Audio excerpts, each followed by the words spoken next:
armed insurrection.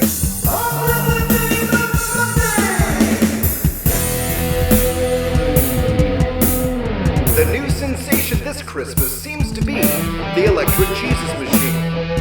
Parents are lined up for miles to get their hands on one, often resulting in mob violence.